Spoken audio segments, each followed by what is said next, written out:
Second episode की शुरुआत जहाज के डेक से होती है, जहाँ पे निको पूरे क्रू को ये बताती है कि उसने जानबूझ के इयन को मार दिया क्योंकि वो शिप को गलत डायरेक्शन में लेके जा रहा था। और सब के सब जो क्रू होते हैं वो निको के अगेंस्ट हो जाते हैं। हम लोगों को पता है क्योंकि ये सच नहीं होता है, क्योंकि जो निको और आयन की फाइट होती है उसमें वो गलती से मारा जाता है। वो लोग आपस में बात कर ही रहे होते हैं, तभी उनके शिप को एक झटका लगता है जिसमें उनका ऑक्सीजन सपोर्ट धीरे धीरे खत्म होने लग जाता है, क्योंकि ऑक्सीजन सपोर्ट के सिलेंडर्स में एक होल हो जाता है। तभी उनमें से एक क्रू ये बताती है कि हमारे पास केवल 5 घंटे की ऑक्सीजन बची है। तो निको ही कहती है कि हम इसका सोल्यूशन कैसे निकालें। तो अगस्त बताती है कि वो किसी भी नियर बाय धूमकेतु के पास जाके हाइड्रोजन और ऑक्सीजन को अलग करके वो अपना सपोर्ट जो ऑक्सीजन सपोर्ट होता है उसको आगे कंटिन्यू कर सकते हैं। और वो लोग एक धूमकेतु ढूंढने में लग जाते हैं। विलियम को कुछ ग्रह दिखते हैं जहाँ वो जाके ऑक्सीजन को सैचुरेटेड कर सकते हैं और वो वहाँ के लिए निकल जाते हैं। एरिक की जो बॉस होती हैं वो एरिक के पास आके उसको बताती हैं कि शिप से अभी तक 30 घंटे हो चुके हैं और उनका उससे अभी तक कनेक्शन नहीं हुआ है।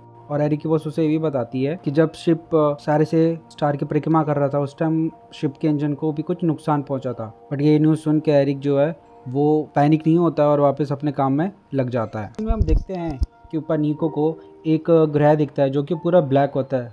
पहले उन्हें समझ नहीं आती कि ग्रह है या एक मीटरॉइड या कॉमेट, पर बाद में सर्च करने के बाद उन्हें पता लगता है कि ये एक ग्रह है जिसमें कुछ वातावरण है, जिसमें 10% ऑक्सीजन अभी भी बची हुई है और वो उस ऑक्सीजन को गैदर करने के लिए निकल जाते हैं। वहाँ जाने से पहले प्लान ये होता है कि वहाँ ग्रह में काफ़ी सारी गुफाएं हैं और वहाँ जाके उन्हें ओर्स जो कि हाइड्रोजन और ऑक्सीजन की फॉर्म में है कलेक्ट करके वापस आना है। तो उनके पास एक अच्छा पायलट नहीं होता है, तो निको अपनी एक फ्रेंड जिसका नाम सोमा होता है उसको स्लीपर सेल से जगाती है और बताती है कि उसे जहाज उड़ाना है तो जल्दी रेडी होना होगा। नीचे उस प्लेनेट पर जाने के लिए 3 से 4 लोगों का चयन होता है। उनमें से 3 लोग गुफा में जाते हैं ऑक्सीजन और हाइड्रोजन को कलेक्ट करने के लिए, पर तभी वहाँ पर भूकंप आ जाता है जो कि 4.7 रिक्टर स्केल के बराबर होता है। पर उन लोगों को जो अंदर गुफा में होते हैं उन्हें उस भूकंप का उतना पता नहीं लगता है और वो अभी सही सलामत होते हैं। वो लोग मटेरियल की खोज करने में लग जाते हैं। तभी हम देखते हैं कि इतना सब होने के बाद निको काफ़ी परेशान होती है और उसको किसी के खुशफुसाने की आवाज़ आती है और निको एक कमरे में जा पहुंचती है जहां उसे इयान दिखता है और उसको उसका और पृथ्वी के लोगों की उम्मीद के बर्बाद होने का कारण बताता है। पर यह सारा विजन निको को विलियम दिखाता है और बताता है कि इयान के दिमाग में ये सब चल रहा होता है। तभी हम देखते हैं कि उन तीनों में से एक मटेरियल लेके जहाज के पास उनका वेट कर रहा होता है और तभी हमें लाल चांद दिखता है जो उग रहा होता है, जिसे विलियम का रेडिएटर पकड़ नहीं पाता है और विनी को सबको वापस बुलाती है। पर चांद जैसे जैसे चढ़ने लगता है वैसे वैसे चांद अपनी ग्रेविटेशनल पावर से उस प्लैनेट के लावे को खींचने लगता है, जिससे भूकंप आने लगता है और उन लोगों के पास टाइम कम होता है वापस आने का और वो लोग वहीं फंस जाते हैं। पर तभी निको जहाज लेके उन दोनों को बचाने के लिए आ जाती है और वो लोग बाल बाल वहाँ से बच के आ पाते हैं। और वो लोग जब मदरशिप पे आते हैं तो बाकी लोग उनका स्वागत तालियों के साथ करते हैं। अगले सीन में हम देखते हैं कि एरिक को कुछ नया मिलता है उन सिग्नल में जो एलियन से आए थे और वो उसकी पहेलियों को सॉल्व करने में लग जाता है। वहीं ऊपर शिप पे हम देखते हैं कि पेट्रो को कुछ होने लगता है जहाँ उसकी मांसपेशियां अपने आप खराब होने लगती हैं और ऐसा लगता है कि जैसे उसके अंदर किसी की आत्मा चली गई हो, पर ऐसा नहीं होता है और यहाँ एपिसोड 2 का एंड होता है। एपिसोड 3 की शुरुआत एरिक और निको के घर से दिखाई जाती है जहाँ हैप्पीली फैमिली के पल को एंजॉय कर रहे होते हैं। पर तभी टीवी पर एक उसी एलियन शिप की न्यूज़ आती है और ये सब निको के दिमाग में चल रहा होता है।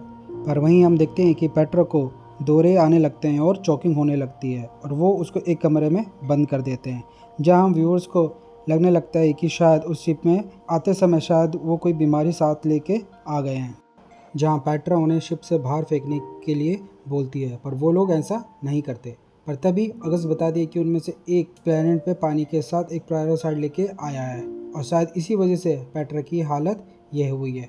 पर जांच करने में पता लगता है कि वो सब पेट्रो के स्ट्रेस हार्मोन्स में अनबैलेंस होने की वजह से हुआ था।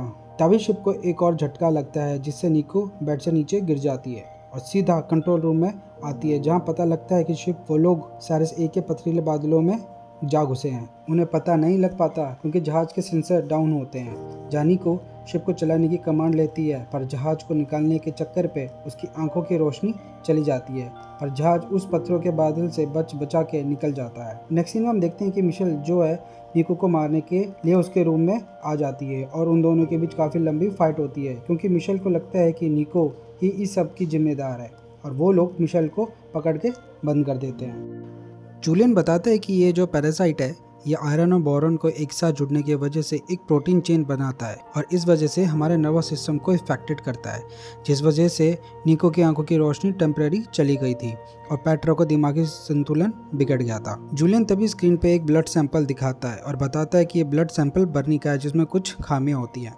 पर बर्नी बोलता है कि उसे कोई सिम्टम्स नहीं है, पर जूलियन बताता है कि वो अभी तक खुशनसीब है जो बचा हुआ है और इसका जिम्मेदार जूलियन बर्नी को ही मानता है। और जूलियन ये भी बताता है कि जो वायरस है वो पूरी तरह हवा में फैल चुका है और जिसका असर केवल जो जगे हुए लोग हैं उन पर ही होगा, ना कि जो स्लीपर सेल में है। सीन चेंज होता है और हम देखते हैं कि पेट्रा अब ठीक हो गई है और वो लोग पार्टी कर रहे होते हैं, तो दूसरी तरफ अभी भी निको को दिख नहीं रहा होता है। पर तभी पेट्रा को दोबारा से सेम दौरा पड़ता है और उसकी नेक के पीछे से खून निकलने लगता है और एक पैरासाइट सा उसकी नेक के पीछे से बाहर आने लगता है और उस पैरासाइट के निकलते ही पेट्रा मर जाती है। अब वो पैरासाइट भी मर जाता है क्योंकि उसको जिंदा रहने के लिए एक ह्यूमन फ्लैश चाहिए होता है। इस हादसे की वजह से सभी लोग यह तय करते हैं कि जहाज को दोबारा से डिकंटामिनेट करना होगा, जिससे हवा में मौजूद वायरस मर जाएगा। पर यह एक तरह का सुसाइड होता है, अगर वो ये करते हैं तो सबके सब मारे जाएंगे। वहीं जूलियन उस पैरासाइट को टेस्टिंग के लिए अपने अंदर इंजेक्ट करता है, पर थोड़ी ही देर में उसको दिक्कत आने लगती है और वो बर्नी को किताब के बहाने बाहर बेच के और अंदर से रूम को लॉक कर देता है और इंजेक्ट के लिए बटन दबाने को बोलता है और बर्नी ना चाहते हुए भी बटन दबा देता है और जूलियन रूम से इजेक्ट हो जाता है और स्पेस में चला जाता है। बर्नी इस हादसे की वजह से उस वायरस के ऊपर काम करना चालू कर देता है। वहीं दूसरी तरफ सब क्रू इजेक्शन के लिए रेडी हो रहे होते हैं। वहीं दूसरी तरफ उस वायरस से बचने का इलाज बर्नी ढूंढ लेता है और वो ये सब विलियम को दिखाता है। वहीं दूसरी तरफ सब इंजेक्शन रूम में जा चुके होते हैं, पर तभी बर्नी आके उनको इलाज के बारे में बताता है और वो लोग बाल बाल मरने से बच जाते हैं। विलियम बताता है कि वो कई रेडिएशन के रे से बना है और उनमें से एक रेडिएशन गामा रेज है, जिससे उनका इलाज हो सकता है, पर इसके लिए काफ़ी ज़्यादा क्वांटिटी में गामा रेज की रिक्वायरमेंट चाहिए।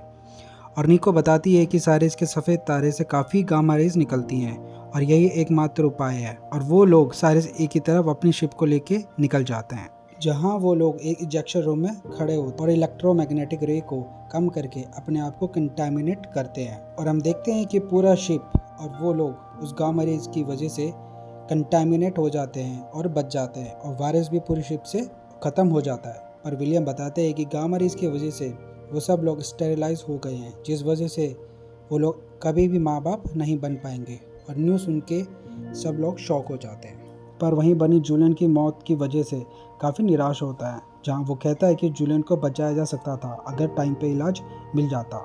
और हम देखते हैं कि सब कुछ नॉर्मल होने की वजह से सब लोग डीप स्लीप के लिए अपने सेल में चले जाते हैं और वहीं निको को सपने में एक विज़न आता है कि शिप में कुछ है और वहीं उसको एक लड़की खून में लथपथ मिलती है और यहाँ पे एपिसोड 3 ख़त्म होता है। आई होप आपको ये नरेशन अच्छा लगा होगा और मैं कोशिश करूँगा कि जल्दी से जल्दी बचे हुए एपिसोड भी आपके लिए लेके आ सकूँ। टिल देन अपना ख्याल रखिएगा और मिलते हैं नेक्स्ट एपिसोड में। तब तक के लिए बाय बाय, टेक केयर।